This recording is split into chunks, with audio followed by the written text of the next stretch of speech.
Assalamualaikum warahmatullahi wabarakatuh. Saya Komander Aina Nurina binti Muhammad Nuri. Dalam siri Satu Minggu Satu Hadis ini, saya akan berkongsi satu hadis yang bertajuk berkata baik atau diam. Hadis tentang berkata baik atau diam. Man kana yu'minu billahi wal yawmil akhiri falyakul khairun aw liyasmut.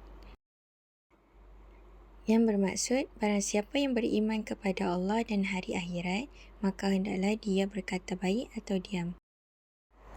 Hadis ini mengajarkan kita bahawa lisan adalah salah satu alat yang sangat berpengaruh dalam kehidupan kita. Apa yang kita ucapkan boleh membawa kebaikan atau keburukan. Rasulullah SAW mengingatkan kita untuk selalu berhati-hati dalam berbicara. Jika tidak ada yang baik untuk dikatakan, lebih baik kita diam. Rasulullah SAW mengajarkan kita agar setiap kata yang keluar dari mulut kita dapat memberi manfaat.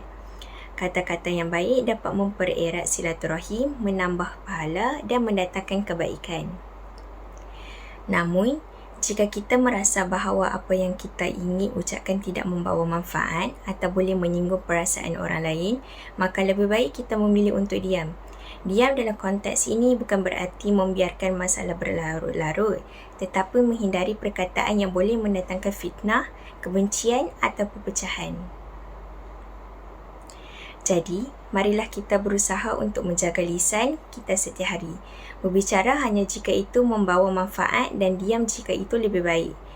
Dengan demikian, kita akan lebih bijaksana dalam bertindak dan insya-Allah dapat menjaga hubungan kita dengan Allah dan sesama.